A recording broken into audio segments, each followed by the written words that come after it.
আসসালামু আলাইকুম। বাংলা সংবাদে সবাইকে স্বাগত জানাচ্ছি। আমি চিন্তিয়া হক। শুরুতেই সংবাদ শিরোনাম। তারেক রহমান এখনো বৈষম্যের শিকার, বলছেন আনিসুল হক। এদিকে বিএনপির সঙ্গে জিওপির দফায় দফায় সংঘর্ষ, আহত ৩০। জানাবো গুম কমিশনের দ্বিতীয় তদন্ত প্রতিবেদন, ম্যাডাম জিয়ার টাকা কোথায় দিয়েছেন। এবং সর্বশেষ জানাবো পর্যবেক্ষণে জামায়াত ইতিবাচক, এনসিপি। শুনছিলেন সংবাদ শিরোনাম, এবারে বিস্তারিত। তারেক রহমান এখনো বৈষম্যের শিকার, বলছেন আনিসুল হক। বাংলাদেশ জাতীয়তাবাদী কৃষক দল কেন্দ্রীয় নির্বাহী কমিটির সহ সাধারণ সম্পাদক ও সুনামগঞ্জ জেলা কৃষক দলের আহ্বায়ক আনিসুল হক বলেছেন, বিগত 15 বছর আমাদের নেতা তারেক রহমানের নেতৃত্বে মানুষ ঐক্যবদ্ধ থেকে স্বৈরাচারের বিরুদ্ধে লড়াই সংগ্রাম করে গেছে। তিনি বলেন, আমাদের অনেক নেতা নেত্রী জেল থেকে মুক্তি পেয়েছেন, অনেকেই দেশে ফিরে এসেছেন, কিন্তু আমাদের নেতা তারেক রহমান এখনো দেশের মাটিতে পা রাখতে পারেননি। তিনি এখনো বৈষম্যের শিকার। আনিসুল হক বলেন, অন্তর্বর্তী সরকারের প্রধান উপদেষ্টা ডক্টর মোহাম্মদ ইউনূস লন্ডনে রয়েছেন। বিএনপির ভারপ্রাপ্ত চেয়ারম্যানের সঙ্গে লন্ডনে তার সৌজন্য সাক্ষাৎ হবে। দেশের চলমান পরিস্থিতি, নির্বাচন ও বিভিন্ন বিষয় নিয়ে কথা হবে। আমরা চাই সেই কথা ইতিবাচক হোক। আমাদের নেতার পরামর্শগুলো যেন তিনি সাদরে গ্রহণ করেন এবং তিনি যেন আগামী 31শে ডিসেম্বরের মধ্যে নির্বাচন সম্পন্ন করে মানুষের ভোটের অধিকার নিশ্চিত করেন। তিনি বলেন, বিএনপি ক্ষমতায় গেলে কৃষকদের নিয়ে কাজ করবে। বর্তমানে প্রতি উপজেলায় একটি ধান চাল ক্রয় কেন্দ্র রয়েছে। বিএনপির ক্ষমতায় এলে বিভিন্ন প্রকারভেদে প্রতি ইউনিয়নে একটি ক্রয় কেন্দ্র করা হবে। তিনি আরো বলেন, 2006 থেকে 2009 সাল পর্যন্ত বিএনপির নেতৃত্ব সংকটের সময় আমরা আপনাদের পাশে থেকে আন্দোলন সংগ্রাম করেছি।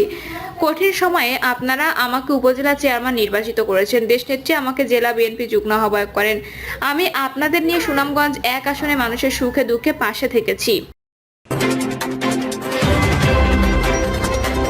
বিএনপির সঙ্গে জিওপির দফায় দফায় সংঘর্ষ, আহত ৩০। গলাচিপায় চরবিশ্বাস ইউনিয়নের তুচ্ছ বিষয়কে কেন্দ্র করে বিএনপি ও গণ অধিকার পরিষদের কর্মীদের মধ্যে দফায় দফায় পাল্টা ধাওয়া ও সংঘর্ষের ঘটনা ঘটেছে। এতে দুই পক্ষের অন্তত ৩০ জন আহত হয়েছেন। পরিস্থিতি নিয়ন্ত্রণে রাখতে পুলিশ সর্বোচ্চ সতর্ক অবস্থায় রয়েছে বলে জানিয়েছে গলাচিপা থানার অফিসার ইনচার্জ মোহাম্মদ আশাদুর রহমান। গলাচিপার চরবিশ্বাস ইউনিয়ন গণ অধিকার পরিষদের সদস্য সচিব মোহাম্মদ জুয়েল জানান, পূর্ব নির্ধারিত বাজার ব্যবসায়ীদের সাথে মত বিনিময় সভা ছিল আজ বিকেলে।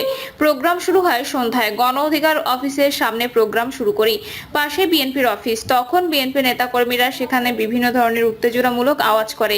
এতে গণ অধিকারের সবাই বিঘ্ন ঘটে। তিনি জানান, এরপর ভিপি নুরের ছোট ভাই আমিরুল ইসলাম সহ আরো দুজন বিএনপির সভাপতির কাছে অনুরোধ করেন বিএনপির সভা আধা ঘন্টা পর করার জন্য, কিন্তু পাশ থেকে ইউনিয়ন স্বেচ্ছাসেবক দলের সভাপতি মফিজ উচ্চবাচ্য শুরু করেন। এর সময় বিএনপি নেতারা গণ অধিকার পরিষদের মিটিং করার জন্য 15 মিনিটের সময় বেঁধে দেন। গণ অধিকার কর্মীরা তা মেনে নেননি। এ নিয়ে কথা কাটাকাটির এক পর্যায়ে স্বেচ্ছাসেবক দলের সভাপতি সহ অনেকে নূরের ছোট ভাই আমিনুলের উপর হামলা করে।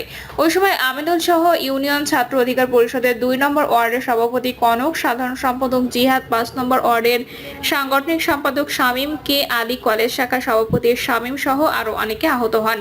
এর আগে বিএনপির লোকজন আমাদের লোকজনের উপর চেয়ার ছুড়ে মারেন। চরবিশ্বাস ইউনিয়নে বিএনপির সভাপতি বাকির বিষয় জানান, ইউনিয়ন বিএনপির কর্মী সভা ছিল। আমাদের কর্মী সভার বক্তৃতা চলছিল, কিন্তু ভিপি নূরের লোকজন আগেই রেডি ছিল। তারা হঠাৎ আমাদের অফিসে ঢুকে হামলা করে চেয়ার টেবিল ভাঙচুর করে, নেত্রীর ছবিও ভাঙচুর করে। এতে আমাদের অন্তত 20 থেকে 25 জন নেতা কর্মী আহত হন। গলাচিপা থানার অফিসার ইনচার্জ মোহাম্মদ আশাদুর রহমান বলেন, আপাতত পরিস্থিতি নিয়ন্ত্রণে থাকলেও উত্তেজনা বিরাজ করছে। পুলিশ সতর্ক অবস্থানে রয়েছে। গুম কমিশনের দ্বিতীয় তদন্ত প্রতিবেদন, ম্যাডাম জিয়ার টাকা কোথায় দিয়েছেন। তখন মনে আছে, একটা হাতুড়ি দিয়ে জোরে বাড়ি মেরেছে আমার হাঁটুর মধ্যে। আমার তখন গলায় আওয়াজ আটকে গেছে পুরা, মানে এত জোরে লেগেছে আমি তখন আর কথা বলতে পারছিলাম না। তো পাশ থেকে আরেকজন ইয়াং অফিসার তখন চিল্লাচ্ছে, স্যার একে শেষ করে ফেলি, এই করে ফেলি, ওই করে ফেলি। তো অন্যজন বলছে না, মুখ খুলবে, কয়দিন বন্ধ রাখবে। এরপর একজন বলল, তারেক রহমানের অ্যাকাউন্ট ডিটেইল বলেন, কোন কোন জায়গায় তার টাকা থাকে। আমি বললাম, ভাই আমি জানি না, don't know, simply don't know. তখন বলছে, ম্যাডাম জিয়ার টাকা কোথায় দিয়েছেন, কোথায় রাখেন, এই বলে হাতুড়ি দিয়ে পেটাতে থাকে। গুম সংক্রান্ত তদন্ত কমিশনের দ্বিতীয় অন্তর্বর্তী প্রতিবেদনে বিস্তারিত বর্ণনা উঠে এসেছে।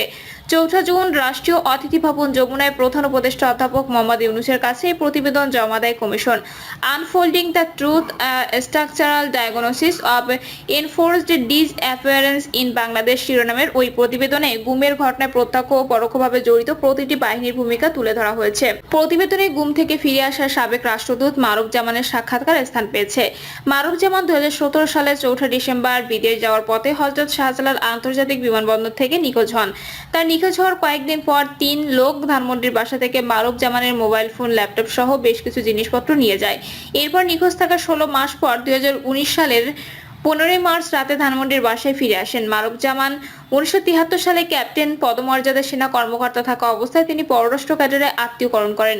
এরপর পররাষ্ট্র মন্ত্রণালয়ের বিভিন্ন উইংয়ে দায়িত্ব পালন করেন। সর্বশেষ কাতার ও ভিয়েতনামের রাষ্ট্রদূত হিসেবে দায়িত্ব পালন করে শেষে 2005 সাল থেকে অবসর জীবনযাপন করেছিলেন। গুম কমিশনের তদন্ত রিপোর্টে সাবেক রাষ্ট্রদূত মারুফ-জামানকে ডিজিএফআই এর জয়েন্ট ইন্টারগেশন সেল নিয়ে আটক করে রাখা হয়েছিল বলে উল্লেখ করা হয়েছে। ডিজিএফআই এর জেআইসিতে আটক থাকা সাবেক রাষ্ট্রদূতকে সামরিক কর্মকর্তারা জিজ্ঞাসাবাদ করেছিলেন। জিজ্ঞাসাবাদের সময় তার উপর নির্যাতন চালানো হয়, হাতুড়ি পেটা করা হয়। বিএনপি চেয়ারপারসন বেগম খালেদা জিয়া ও তার বড় ছেলে তারেক রহমানের সঙ্গে সাবেক রাষ্ট্রদূতের যোগাযোগ থাকার বিষয়ে তথ্য জানতে চায় জেআইসি সামরিক কর্মকর্তারা। জিজ্ঞাসাবাদের এক পর্যায়ে এক সামরিক কর্মকর্তা বলেন, আচ্ছা, আপনার সাথে তো ওই দিন এই কথা হয়েছিল, আপনি কি এখন রেডি বলার জন্য? আমি বললাম, আমি কিছু জানি না। তো বলছে, আপনি আমাদেরকে আগে বলেন আপনি বেগম খালেদা জিয়ার জন্য কি করতেন। আমি বললাম, আমি শুধু পার্টি করি, আমাকে যখন যে টাকাটা দেওয়া হয় আমি সেটা ফলো করি। ওরা জিজ্ঞেস করছে ওনার সেফটি সিকিউরিটিতে কোন কোন দেশ ইনভলভ, তারা তাকে সহযোগিতা করে। আমি বলেছি আমি জানি না। তো যখন বলছি জানি না, তখন বললো যে দেখেন, আপনি যত আমাদের সাথে নন কোঅপারেশন করবেন আপনার জন্য দিন তত খারাপ হবে।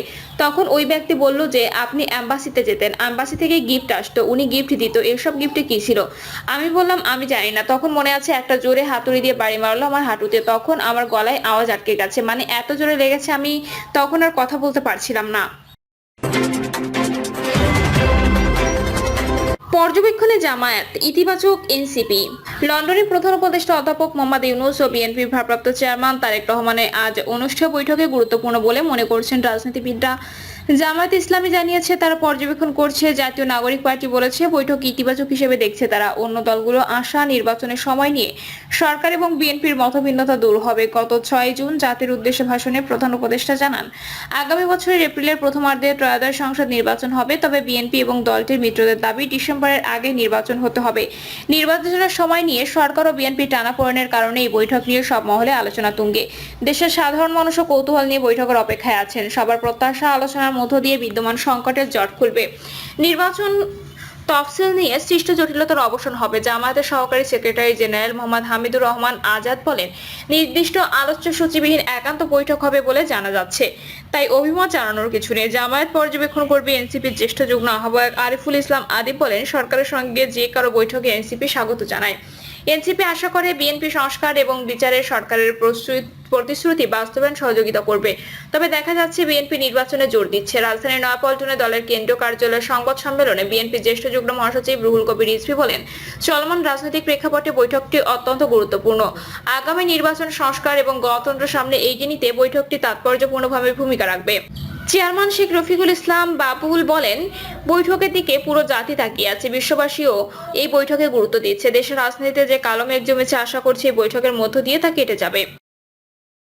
প্রিয় দর্শক, এই ছিল এখনকার সর্বশেষ সংবাদ। আপডেট সব সংবাদ পেতে চ্যানেলটি সাবস্ক্রাইব করে বেল আইকনটি ক্লিক করে রাখুন।